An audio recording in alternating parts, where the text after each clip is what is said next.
It's 6 o'clock in London, 1 p.m. in New York, also 1 p.m. in Miami, where I am today, 1 a.m. in Hong Kong, 3 a.m. in Sydney, 10 a.m. in San Francisco, and 10:30 at night in Mumbai. Greetings, good morning, good afternoon, and good evening, depending on where you are in the world.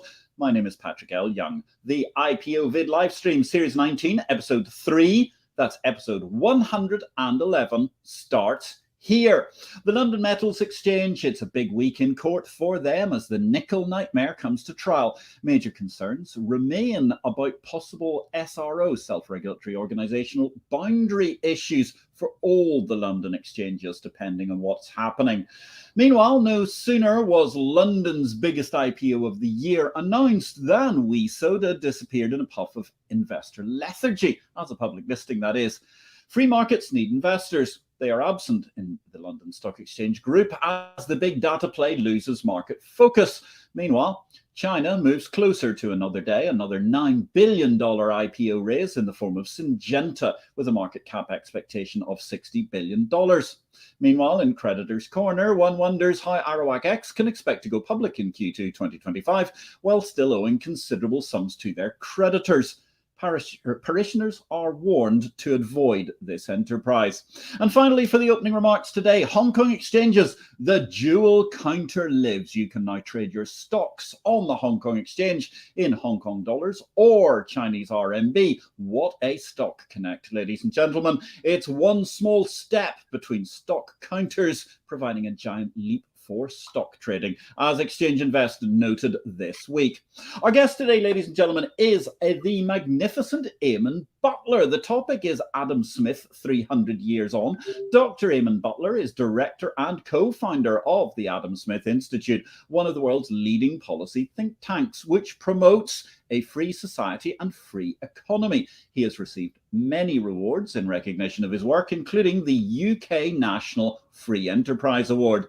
His book, Foundations of a Free Society, has been translated into more than 30 languages and is winner of the Fisher Award. He's author of other books on capitalism, markets, Magna Carta, trade, inequality, and free market economists such as Milton Friedman and, of course, Adam Smith.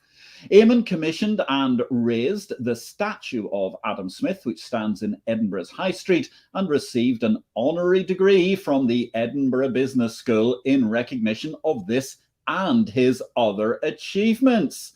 Eamonn, welcome to the show. Where in the world are you today?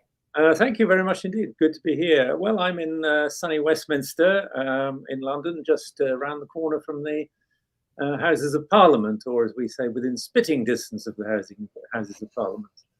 Yes, well, with the mood in Westminster these days, one doesn't wish to incite, but on the other hand, that distance could certainly be something that people might actively feel in terms of expectorating a little bit of phlegm in the direction of the somewhat discredited UK Parliament at the moment, but maybe I'm just suggesting my own political views there. Very good to have you on the show. Tell me, how did you come to found the Adam Smith Institute? Well, colleagues and I in the 1970s, we were all at university at Scotland. And in the early to mid 1970s, the UK economy was going south at a rate of knots. And many of us did what many of our colleagues did, and we joined the brain drain and went to America to make our fortune there.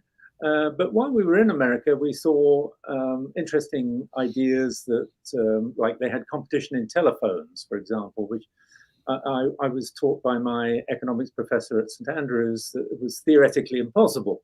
And then similarly, the Americans were talking about having a national health service, and we knew that was a disaster in the UK.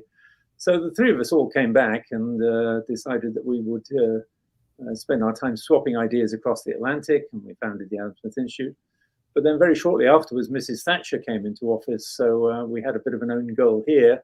And that's really been our focus ever since, is focused on UK policy, although UK policy on things like privatization that we've worked on obviously has importance around the world. It's very interesting to compare. That 1970s period, I think people have forgotten. I can remember as a child myself being highly dysfunctional, and we were supposedly in the free world, but it was sometimes quite difficult to tell. It is an incredible leap that was made during the Thatcher-Reagan era, during the 1980s. How did you then interact with that period from the Adam Smith Institute? Well, I think we were focused principally on the UK. We did actually start an office in the United States, but it's very difficult to run a think tank by wire because the issues are different in each country and you need different solutions in each country. And something that works in the UK wouldn't necessarily work in the United States. You've got to adapt it. So we didn't really last with that enterprise very long. We focused in our own country. And I think that's what most think tanks around the planet do. But there's more and more think tanks now promoting the free market message in all corners of the world. So that is good. And there's some in America and Canada and South America as well as in Asia and even Africa and of course here in Europe. Well, it is. I mean, it's a very interesting time for the think tanks, but it does feel a little bit as if we're having to defend free markets the world over, or is that just my thinking? No, that's absolutely right. What really is damaging to free market ideology is crises, because when you have a crisis or some sort of emergency, governments throw money at it, and then they say, "Oh well, you know, we threw money at this, and we got through it. We got through the war. We got through the pandemic. We got through whatever it is, and therefore we should carry on throwing more money at problems. And if we win the war, we can win the peace." And so emergencies and things like the pandemic have been really damaging for the free market cause. It's a real problem. It's one which F.A. Hayek, the Nobel economist, pointed to many years ago. And how do you feel at the moment? I mean, in terms of the European Union, I mean, obviously, I don't want to rerun the Brexit debate, but do you feel that the European Union has been helping overall the European continent, or do you try to keep out of that these days because you're in the UK? Well, I think everybody in Britain tries to keep out of it as much as possible. When I was a student, I was actually pro-European, and I was treasurer of the Young European Federalists, in fact. But what we were trying to sign ourselves up for there was really a customs union, a free trade union.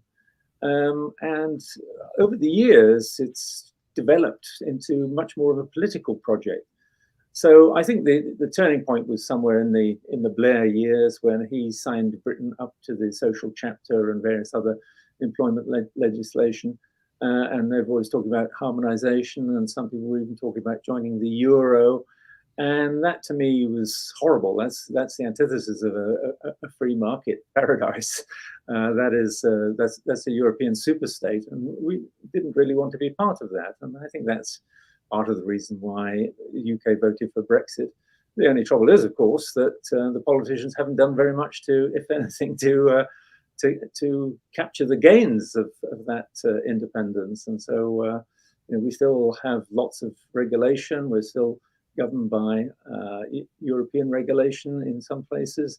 Northern Ireland is part of the European Customs Union, not part of the UK. So it's really been a bit of a mess, and I think we should get on with Brexit and do it.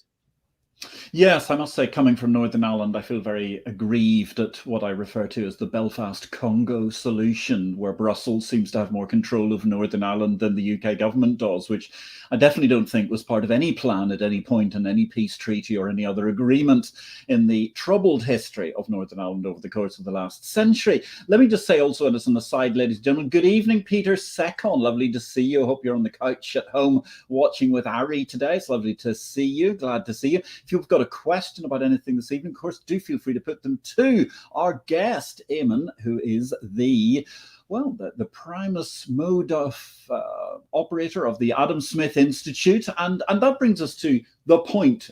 Adam Smith, 300 years young, just a couple of weeks ago. Tell us a little bit about the background to Adam Smith and how he became so significant. Well, he started life as a moral philosopher, and he wrote a book which was thought to be brilliant at the time on moral philosophy called The Theory of Moral Sentiments. And because it was so sensational, he was promptly headhunted, and he became tutor to a young aristocrat who he took on the Grand Tour of Europe. And then when he was over in Europe, he spoke to many of the intellectuals there, and he saw lots of interesting economic phenomena which didn't occur in the UK. And he then started writing a book on economics. And that was really the origin of The Wealth of Nations, which was published in 1776. And that is really the book that everybody remembers today. And it's a great tour de force. It's a defense of free trade and free commerce, and against the interventionism of the time. And so that's really one of the reasons why we chose the name of Adam Smith when we were starting the Adam Smith Institute, because everybody knows roughly what Adam Smith stands for. So he's really, I mean, many people tout him as the father of modern day economics, and certainly there had been a number of people before him who'd been writing economic treatises. Oh, yeah. And again, they all came out of other areas because there wasn't really a speciality of economics per se, or at least not as I see it. Whether it be somebody like Copernicus, for example, who a few centuries earlier had knocked out a couple of interesting treatises on money and so on. In terms of Adam Smith himself, was he shaped more by his origins in Scotland and his surroundings there, or by this grand tour trip? Oh, I think definitely his origins in Scotland. I mean, he was born in Kirkcaldy, which is on the east coast. It was a small trading town, not a very wealthy one, because trade was moving westwards to the Americas. And then he was very gifted, and he went at the age of 12 or 14 up to the University of Glasgow, and things there were completely different. It was a very thriving merchant town, and so he began to understand the commerce and trade and the importance of freedom in both of those things. And another, I think, interesting episode in his life was he went on from Glasgow to take up a scholarship at Balliol College in Oxford, where he noticed that the professors got paid whether they taught or not. So he famously wrote that the professors in Oxford have given up even the pretense of teaching because they get paid anyway. So I think that was an important lesson in incentives, which of course runs right through his work. So yes, I think by the time he had finished his earlier book, the moral philosophy book, I think he was already thinking about doing something in economics. He's really neither an economist nor a moral philosopher. He's a social psychologist. He's looking at the mind of human beings, and there are different facets of those. They engage in commerce, but they're also nice to each other, and they respect morality and so on.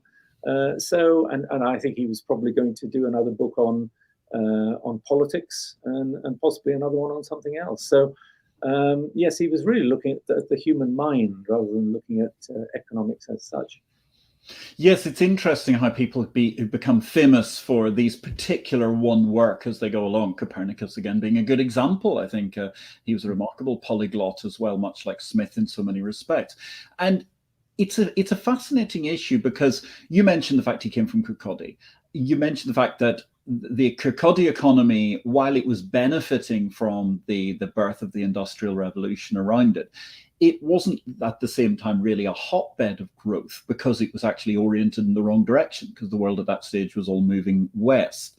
How much of an impact do you think the economy of Scotland had on Smith? Because let's face it, not that long before he was born, within the century before he was born, there were still Scotsmen all exporting themselves to the Baltic republics because they were absolutely the places to be at that point in time in economic growth terms, 100 or so years before the Industrial Revolution took off.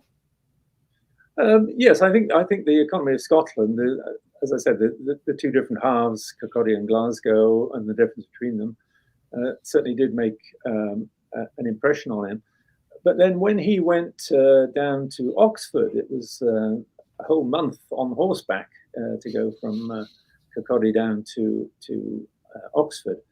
There again, he couldn't believe how fat the cattle were in the fields and things like that, and how much the prosperity was, and the fabulous buildings and so on. So the wealth of England certainly impressed him. So I think that's probably the start of when he started to think about, well, what is it that makes countries rich or not so rich? And that's the title of his book, An Inquiry into the Nature and Causes of the Wealth of Nations. And obviously that's quite fascinating, because he came up with so many intriguing concepts that remain with us today. I mean, the invisible hand is obviously the first one I can think of, but I'm sure there are multiple more you can add to the conversation. Well, just read the first page of the Wealth of Nations, the first paragraph even. It says, basically, the wealth of a nation is not the amount of money that it has in its bank vaults. It's the product of its people. Okay, and you think, wow, here we are in paragraph 1, and this guy has invented the concept of gross national product. Yeah. And then in the next paragraph, he says, of course, it depends how many people live in the country. And you think, oh, right, so now he's got gross national product per capita. And then he says, well, and of course, some people don't work at all. They're too old, or they're too young, or some people can only work a little. And that also affects the product of the nation. And then you think, gosh, he's got the idea of productivity. So here you are in one page. He's got these 3 essential concepts that we still use today. So it really was a path-breaking book, but there's so much in it on trade and specialization and the problems with regulation and how markets help the poor. So pick any of those. Yeah, I mean, it's really fascinating, because looking back on the book 300 years on, or nearly 300 years since the book was published itself, but it is amazing how pertinent he remains in the overall factor of economics to this day. But then it also, I suppose, raises the interesting challenge, which I suppose he as a human psychologist would have been interested in himself, or social psychologist. Just why is it that more politicians don't seem to accept more of the things that he said in his book? Well, you have to turn to the public choice economists, on which I've also written a book, Jim Buchanan and people like that, the Nobel economists, to see how the political system actually works. And what they say is that, well, don't imagine that politicians and officials are angels and they only do things for the public interest. They've got their own interests. They've got their interests. They want to keep their own party members sweet. So they will steer public spending in the direction of their own supporters and away from their opponents. And you see that all the time in America. It's got to outrageous levels. And also when they get into office, it's a case of, well, you vote for my measure and I'll vote for yours. So we all vote for each other's measure in Congress or in Parliament.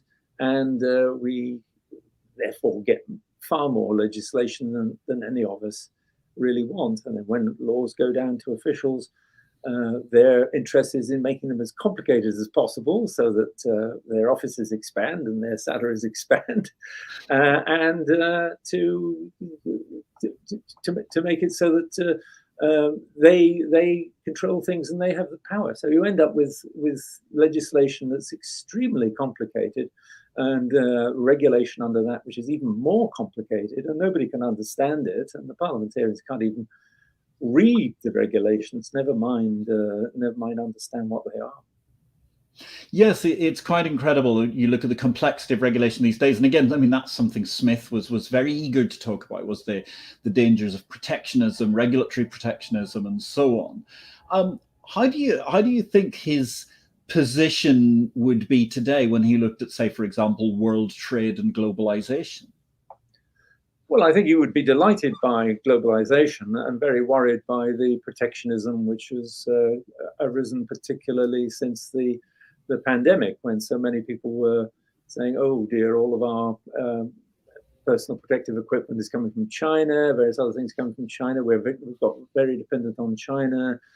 Perhaps we should start making all of these things ourselves. I think Smith would say, well, just watch it, because what you should be doing is to make sure that you've got competing sources of supply, that if you fall out with one supplier, then you can go to other people. Not that you have to do everything yourself. He's a great believer in specialization.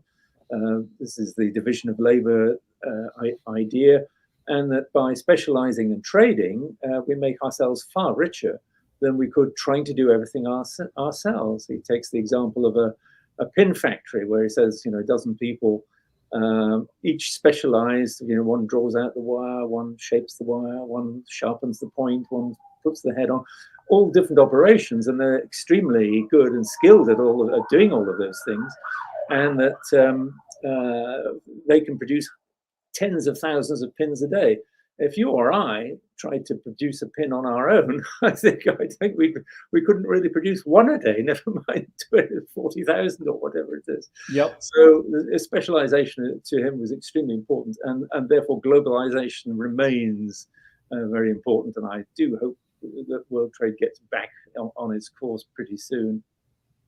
Yes, it's fascinating. I always loved that YouTube video. The name of the man who made it, I can't recall, who decided to make himself a chicken sandwich. The bit where he was on the beach panning his salt being a particular highlight at one point in time, trying to manage to make the bread, growing the wheat, you name it, growing the chickens, etc., etc. And specialization is something we take incredibly, we ignore at our peril to this day.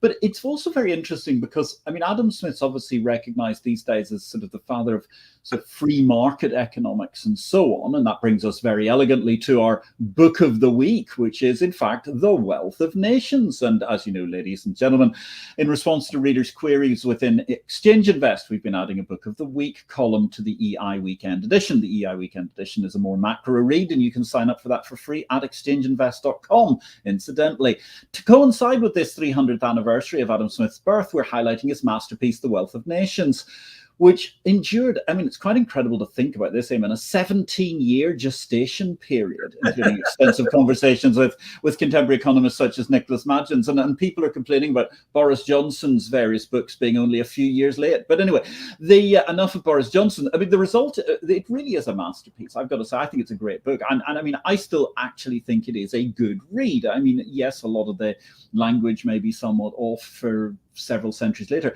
but on the other hand, so much of it's very, very pithy. And I think The Wealth of Nations does for economics what Immanuel Kant's critique of pure reason achieved for philosophy in many ways. I mean, it really puts the whole concept of economics and economic interaction onto the map. So that's our book of the week, ladies and gentlemen. I'm here talking about the wonders of Adam Smith 300 years on with the head of the Adam Smith Institute from London, Dr. Eamonn Butler. Eamonn, when you look at this, I mean, a lot of people talk about Adam Smith and they say, oh, he's the father of free market economics.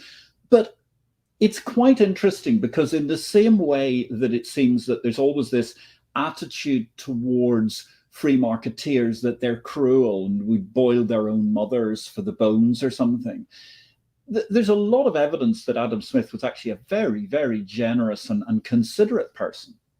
Yes, I think Adam Smith believed in free markets partly for the same reason that I do, which is that they're the best way to help the working poor. Mm-hmm. He believed that free markets were efficient and free trade was very, very efficient, and that was the way forward. But he also believed that the current system of his time, and actually the system that we have now, suppresses poorer people because, think of all these regulations we've just talked about. Where do they come from? They don't come from poor people. They don't come from new businesses. They come from old businesses that are established. People who have lobbyists and can sidle up to politicians and say, well, Minister, it would be really nice if you tweaked this regulation just a little bit. The public would be very much safer and better off. What they mean is, well, tweak that regulation a little bit, and then I'll be able to keep out the competition because they won't be able to afford to obey the regulation. So, Smith was very much concerned with the plight of poorer people, and he believed that markets were the best way to get cheap goods to the maximum number of people possible, so that poorer people could afford things. But also that in a free market, people could use their own talents in any way they chose, and they could indulge in what he called the natural disposition to better your condition. So that's really why he's in favor of free markets, and I think that's really why I'm in favor of free markets. And he writes about a country can't be considered to be wealthy if the greater majority of its members are desperately poor. So he was very keen to introduce a system that would benefit the poor more than the rich. I'm not in this fight for the rich. They can look after themselves. You guys can look after yourselves. But it's a very good point. I mean, he was very keen on social mobility and raising all boats, as effectively he raised the tide. And we had a great comment there from Mark Wheatley, coming to us from the city of London. Good to see Mark is, of course, our common councilman, but speaking in his own voice this evening. Plus, the competing sources of supply in Southeast Asia could help rebalance the geopolitical dynamics slightly, a counterweight to People's Republic of China ties. Yes, a very elegant point about the globalization issue. Thank you very much, Mark, for your comment this evening. Great to see you. So tell me something about Adam Smith, because I mean, at the time of his heyday, this was really an amazing moment in the history of Edinburgh. I mean, it was the Enlightenment.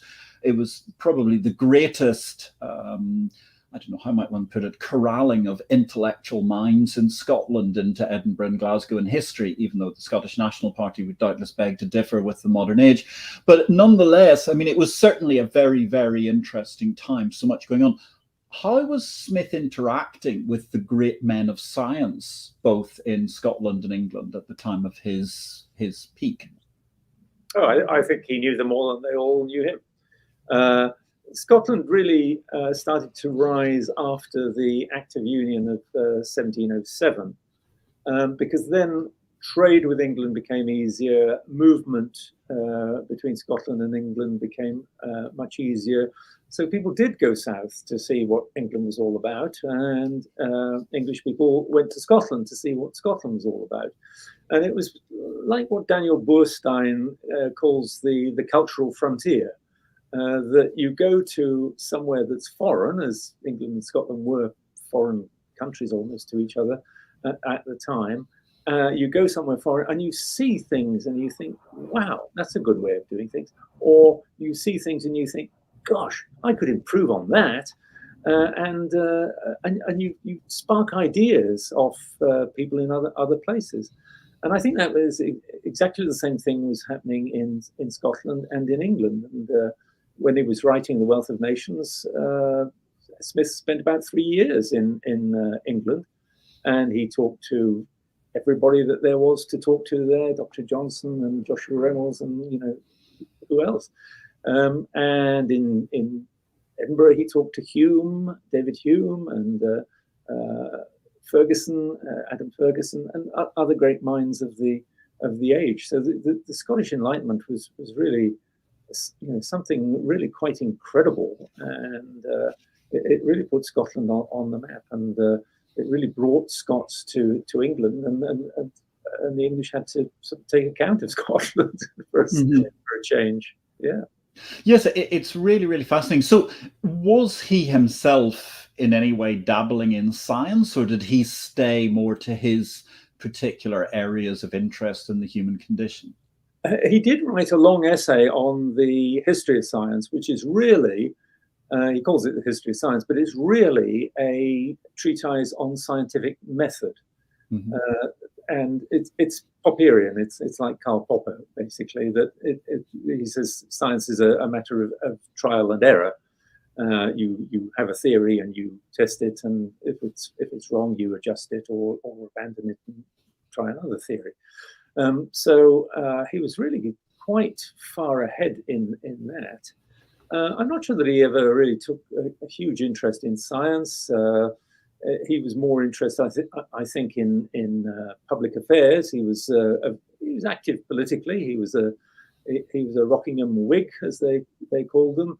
In other words, a reformer, not a conservative, and in world affairs. And I think he probably, we don't have any specific evidence, but he almost certainly met Ben Franklin when they were both in London. And he talked to other political leaders in France and Switzerland. So yes, he was involved in all of these things. Not really so much in science, although he did have an amazing library, and it does include many works of science. It's very, very interesting, his whole approach and the holistic nature of what went on in those days, particularly in this modern age of so-called enlightenment, where everybody spends years at university and seems to come out pretty much stupider than they went in my opinion. Certainly it doesn't seem to do a great deal of additive work compared to the gentlemen of the Enlightenment who just stayed home, dealt with their libraries and met other people around and about and learned a great deal. Quite fascinating. So what about, I mean, obviously here we are, you know, IPO-VID, we're all interested in free markets and particularly actually the stock markets, commodity markets and so on. How much interaction did Smith and his books and his theories have with the workings of stock and commodity markets, and what did he think of them? I think that, well, his work had a profound impact on the politics by which these things are governed. You know, for example, he was, after the Wealth of Nations, he was taken on as a tax advisor. And he wrote a tax plan which William Pitt the Younger, when Prime Minister, pretty much put into effect. And similarly with trade, he advocated trade with America. You know, even though UK was at war, Britain was at war with America. So his influence, I think, was really on the political level. And it was effective because we had Smithian tax policies and we had Smithian trade policies. And that really led to the great 19th century era of free trade, by which prosperity in Britain and America and many other countries that were part of it just increased hugely, just as globalization in the 80s and 90s onwards in particular enriched places all over the globe that hadn't really been touched by markets before. So I think he's helped make the world very much more sophisticated in terms of finance and capital and indeed trade.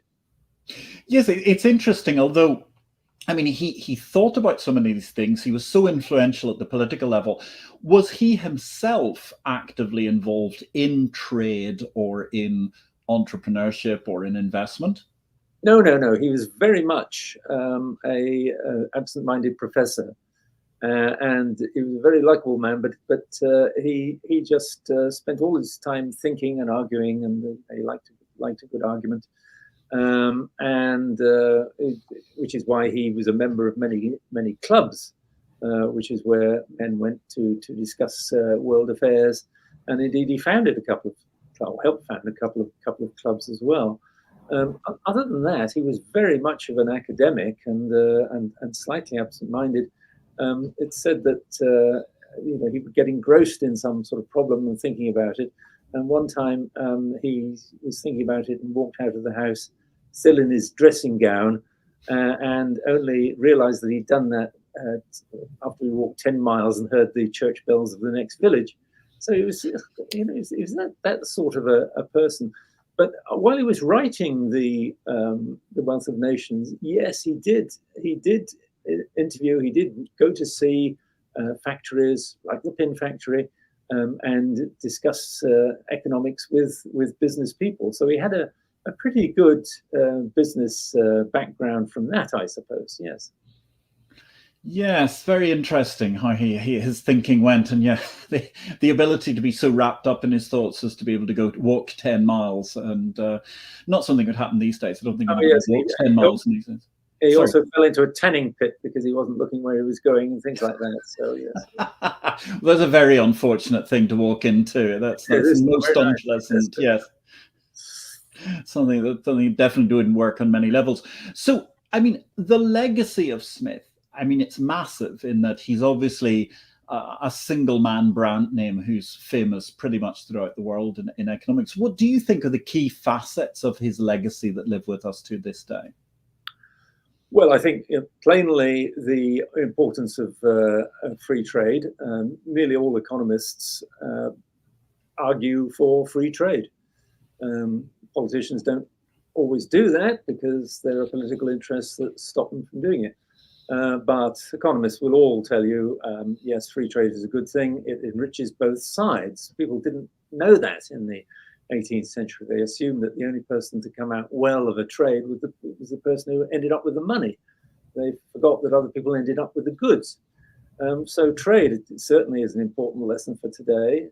Specialization, again, similarly, is very important, and that means allowing people to specialize, not regulating them out of existence, and not trying to resist international trade through protectionism. That's very important. He believed in an important but limited role for government. He thought that government could not control an entire economy, and so they might as well not bother trying. And that mostly governments were simply used by vested interests in order to promote their own interests rather than to promote the interests of the society. So he counseled us to be very suspicious of new regulations, particularly ones that are proposed from the business community.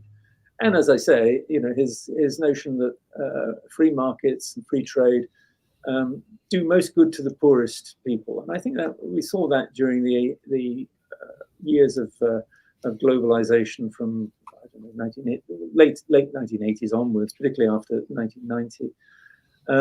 Berlin Wall coming down, all that kind of thing, Asia opening up. And the people who benefited most from that is the world's poorest.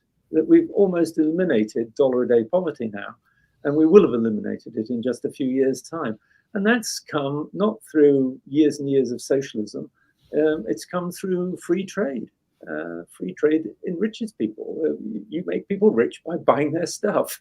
So I think that's also another important lesson for today. Yes, it's very interesting looking at the poverty issue, that's almost disappeared from public view, whereas I can remember as a child there was little talked about in so many vestiges, and everything that happened at a prep school or primary school was all oriented towards trying to feed some poor group of people around the world, and television programs for children were all about how poor everybody was on the other side of the world. And yet you look at it today, and while there are genuinely hard cases to be had, I mean, the actual instances of people starving to death as a result of crop failure or other issues is actually incredibly low.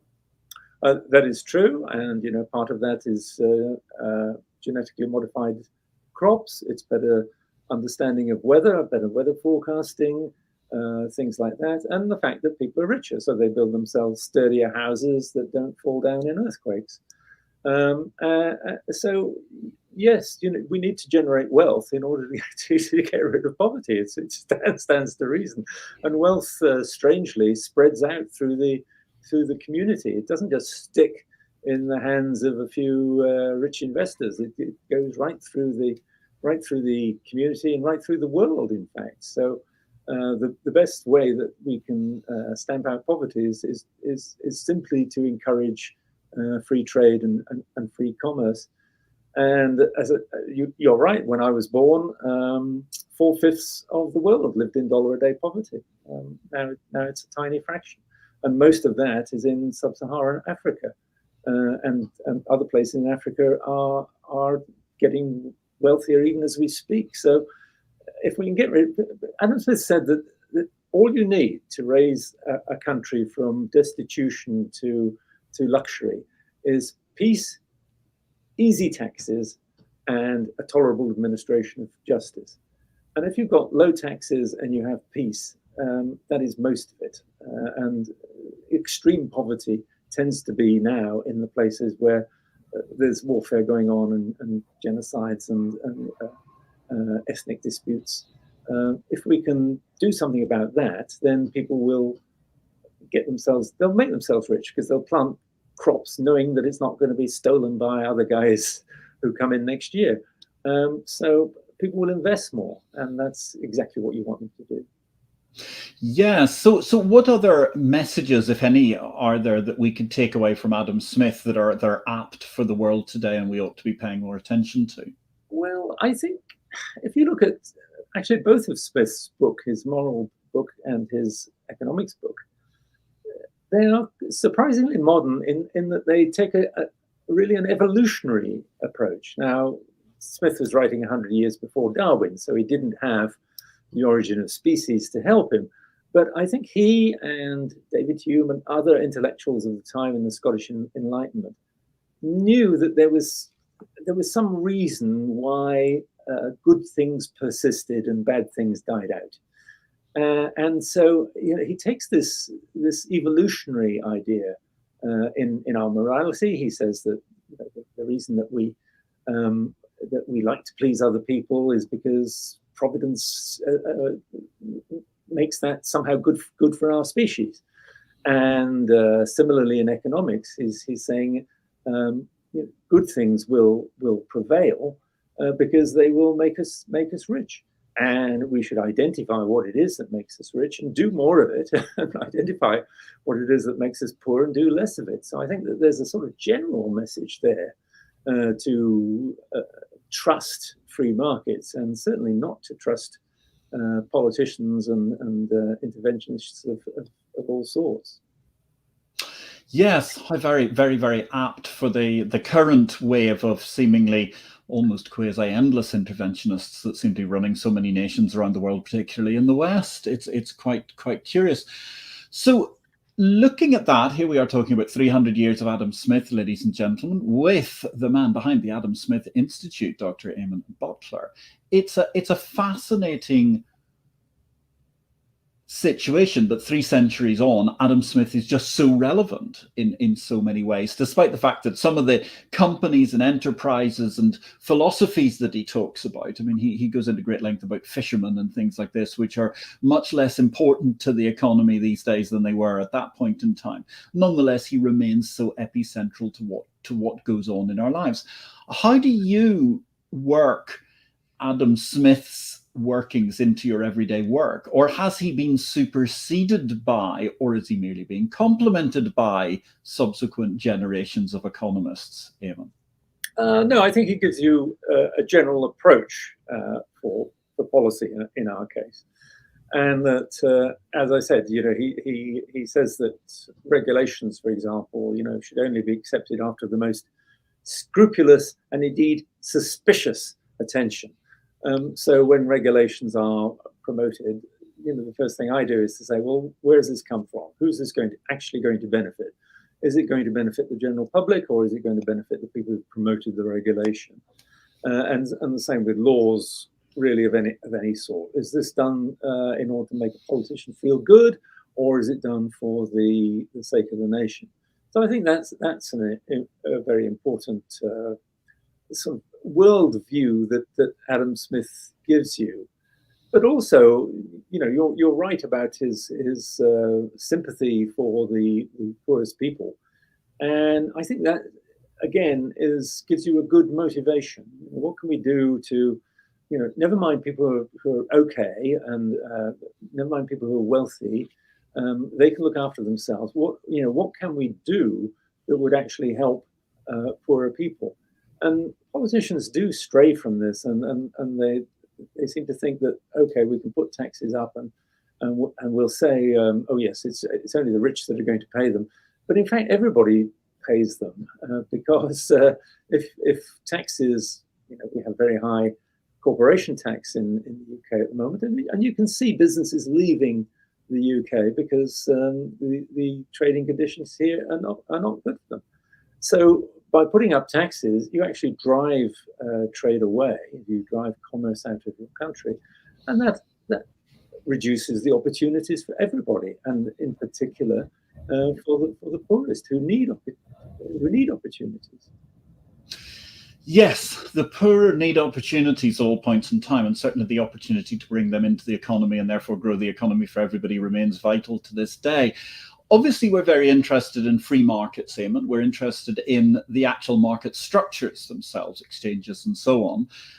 One book that was written about 25 years ago and certainly will never compete with Adam Smith's for relevance, pertinence, or indeed be talked about in 300 years' time, happens to have been Capital Market Revolution, my own original book. And I'm just wondering, I mean, given your background, understanding so much about Adam Smith and the world of policy and making it, and as a person who's run the most esteemed British free market think tank for so long, where do you think the concept of capital market revolutions and fintech and so on go next?